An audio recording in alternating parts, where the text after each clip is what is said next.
ஸ்ரீமதே ராமானுஜாய நமக. தினம் ஒரு திவ்ய பிரபந்தம் தொடரிலே இன்றைக்கு 2346வது பகுதி. குலசேகர ஆழ்வார் அருளிய பெருமாள் திருமொழியின் 5ஆம் திருமொழியை அனுபவித்து நிறைவு செய்தோம். இன்றைக்கு அந்த 5ஆம் திருமொழி பாசுரங்களின் ஒரு தொகுப்பினை ஒரு மீள்பார்வையாக மனதில் இருத்தி கொள்வதற்காக பார்க்கலாம். திருவித்துவக்கோட்டம்மானை வேண்டி பிரார்த்திக்கும் திருமொழி இந்த 5ஆம் திருமொழி. தரு துயரம் தடாயேல். திருமாலை அல்லது தமக்கு வேறொரு புகலிடம் இல்லை என்பதனை குலசேகராழ்வார் பல உதாரணங்கள் மூலம் இத்திருமொழியில் வெளியிடுகிறார். ஒவ்வொரு பாடலிலும் அமைந்த உவமைகள் நயம் சிறந்ததாகவும் எடுத்துக்கூற வந்த பொருளை இனிது விளக்குவனவாயும் அமைந்திருந்தன. இத்திருமொழி மலைநாட்டில் திருமிற்றக்கோடு திருமிட்டக்கோடு என்று இன்று வழங்கப்படும் திருவித்துவக்கோட்டில் எழுந்தருளியுள்ள திருமால் உய்யவந்த பெருமாள் மீது பாடப்பட்டுள்ளதாகும்.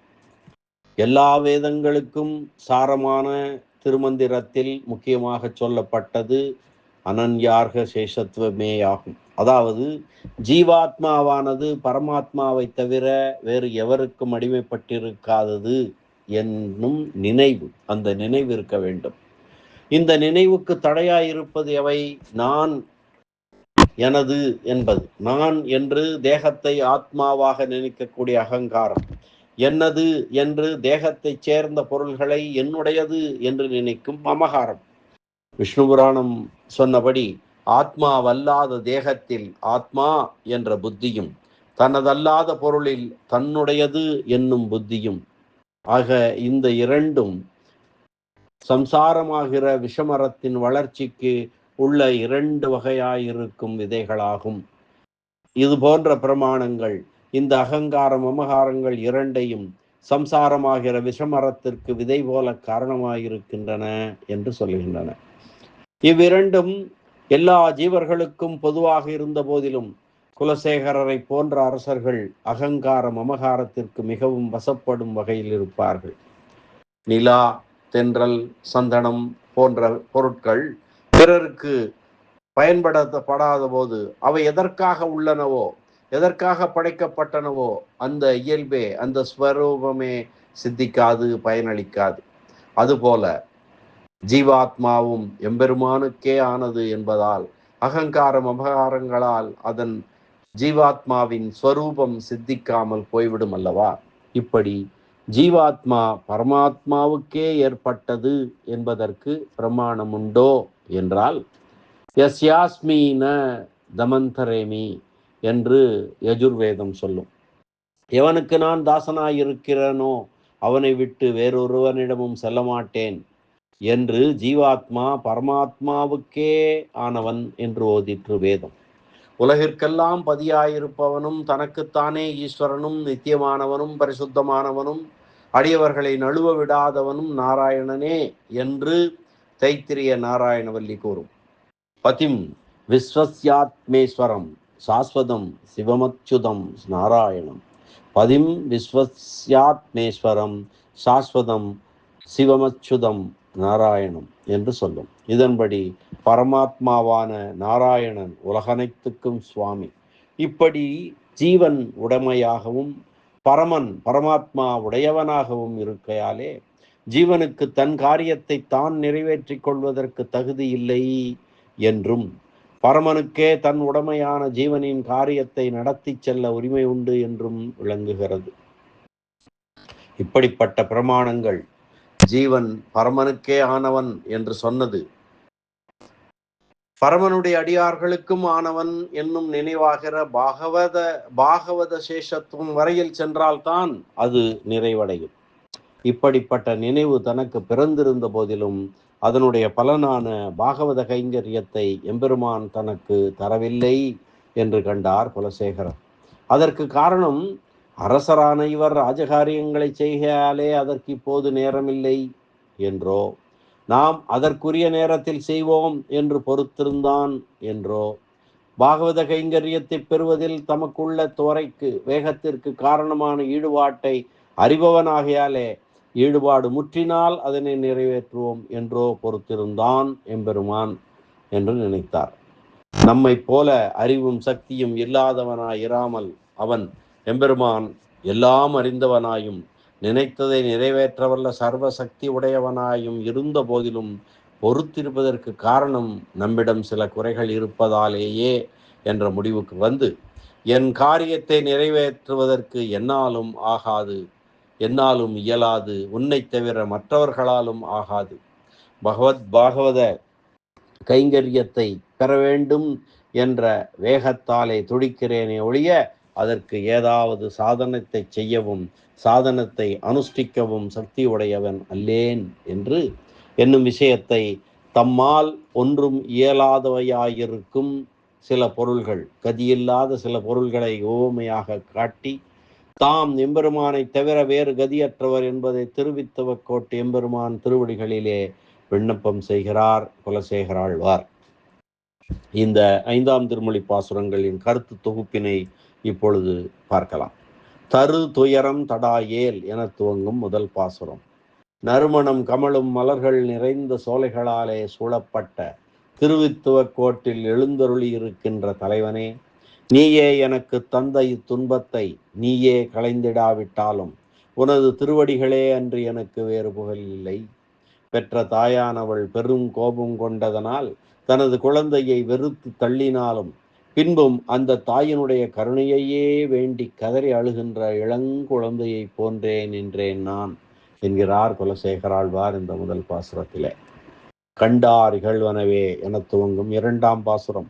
ஆகாயத்தை அளாவிய மைதல்கள் எப்புறமும் சூழப்பெற்ற திருவித்துவக்கோட்டில் எழுந்தருளி இருக்கின்ற தலைவர் கணவனானவன் பார்ப்பவர்கள் அனைவரும் இகழத்தக்க செயல்களையே செய்தாலும் தன்னை மணந்து கொண்டவனான அக்கணவனையே அன்றி வேறொரு புருஷனை நினைப்பதும் செய்யாத உயர்ந்த குலத்து பிறந்த கற்புடைய மகளைப் போலே என்னை அடிமை கொண்டவனான நீ இனி என் குறையை சிறிதளவு கூட நீக்கி ஆளாமல் போனாலும் ஒலிக்கின்ற வீர கலலையுடைய உனது திருவடிகளையே சரணமாக குறிக்கொள்வேன் என்கிறார் குலசேகர பெருமாள் இப்பாடலிலே.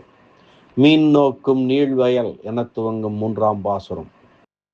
மீன்கள் எல்லாம் தாம் வசிக்க மிகவும் தகுதியான இடம் என்று ஆசையோடு பார்க்கிற நீர்வளம் மிக்க விசாலமான கழனிகள் சூழ்ந்த திருவித்துவக்கோட்டில் எழுந்தருளியுள்ள எம்பெருமானே, அடியேனிடம் நீ அருள் நோக்கம் செய்யாதிருந்தாலும் உன்னை சரணாக பொருந்துதலை விட்டு வேறொருவரை சரணம் என்று பொருந்த மாட்டேன். குடிமக்களை காப்பதற்கென்றே மாலை அணிந்துள்ள அரசன் அவர்களுக்கு துன்பத்தை செய்தாலும் அவனுடைய செங்கோலையே எதிர்பார்த்து வாழ்கிற குடிமக்களை ஒத்திருக்கிறேன் என்கிறார் குலசேகராழ்வார். வாளால் அறுத்து சுடினும் என துவங்கும் 4ஆம் பாசுரம்.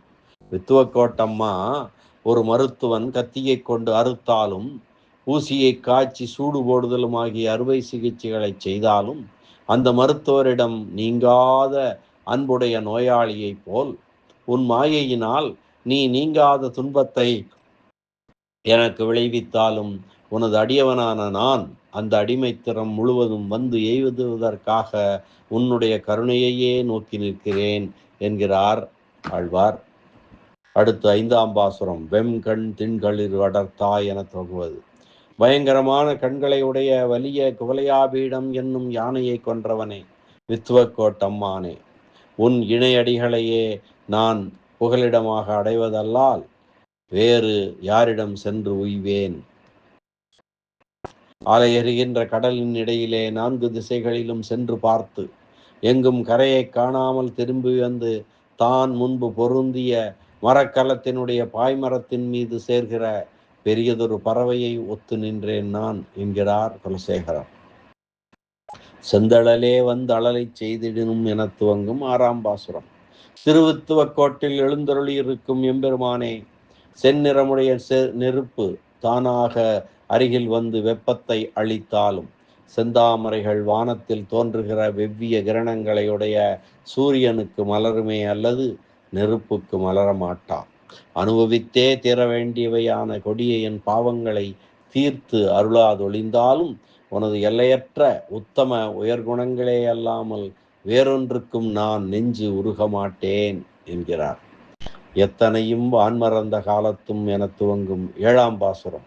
வித்துவக்கோட்டில் உரைகின்ற எம்பெருமானே, மேகமானது எவ்வளவு காலம் மழை பொழியாமல் ஒளிந்தாலும் பசுமை தாங்கிய பயிர்கள் கருநிறம் கொண்டு வான்வெளியில் தோன்றுகிற பெரிய மேகங்களையே எதிர்பார்த்து நிற்கும். அந்த பயிர்கள் போல தவறாமல் அனுபவிக்கப்பட வேண்டிய துயரமுடைய நான் என் மனத்தை உன்னிடத்திலேயே மிகவும் செலுத்துவேன் என்கிறார். தொக்கு இலங்கு ஆறு எல்லாம் என்று துவங்கும் 8ஆம் பாசுரம். மிகுதியாய் விளங்குகின்ற காளமேகம் போன்ற கரிய திருநிறம் உடையவனே, வித்துவக்கோட்டன்மானே, புண்ணிய வடிவானவனே, நீர் திரண்டு மிக்கோடும் ஆறுகள் எல்லாம் கண்ட இடமெல்லாம் பரவி ஓடி இறுதியில் ஆழ்ந்த கடலிலே சென்று சேர்தல் அல்லது மற்றொரு இடத்தில் புகுந்து நிற்க மாட்டா. அந்த ஆறுகள் போல என் நெஞ்சிலே புகுந்து விளங்குகிற உன் மேன்மைகள் தவிர பெரிதோரிடத்தில் ஆழ்ந்திட மாட்டேன். என் நெஞ்சு வேறெங்கும் செல்லாது உன்னை தவிர என்கிறார் ஆழ்வார். நின்னையே தான் வேண்டி என துவங்கும் 9ஆம் பாசுரம். மின்னலை போன்ற மிக்க ஒளியையே கொண்டுள்ள சக்கராயுதத்தை உடைய வித்துவக்கோட்டம்மா, உன்னையே விரும்பி மிக்க செல்வத்தை விரும்பாத அவனிடமே தானாகவே வந்து சேர்கிற செல்வமே போல் உன் மாயையினால் நீ என்னிடம் பரிவு காட்டாவிட்டாலும் உன் அடியனான நான் உன்னையே அடைய விரும்பி நிற்பேன் என்கிறார் குலசேகரர். வித்துவக்கோட்டம்மா நீ என்று துவங்கும் 10ஆம் பாசுரம் பலச்சுருதி பாசுரம்.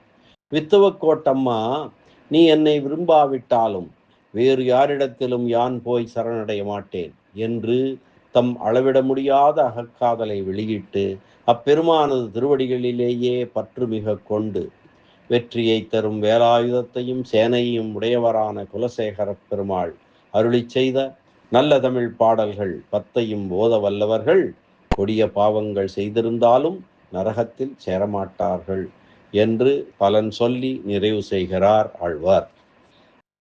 இந்த அளவிலே 5ஆம் திருமொழி வியாக்கியான விவரணம் நிறைவுற்றது.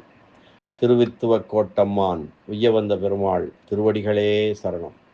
சேரலர்கோன் கொங்கு கோன் குலசேகர பெருமாள் திருவடிகளே சரணம். வியாக்கியான சக்கரவர்த்தி அபயப்பிரதராசர் பரமகாருணிகர் ராமாயண பெருக்கர் பெரியவாச்சான் பிள்ளை திருவடிகளே சரணம். ஆழ்வார் எம்பெருமானார் ஜீயர் திருவடிகளே சரணம். மீண்டும் அடுத்த திருமொழியுடன் சந்திக்கலாம். அதுவரை நன்றி, வணக்கம். ஸ்ரீனிவாச வெங்கடேச ராமானுஜதாசன் திருவரங்கம்.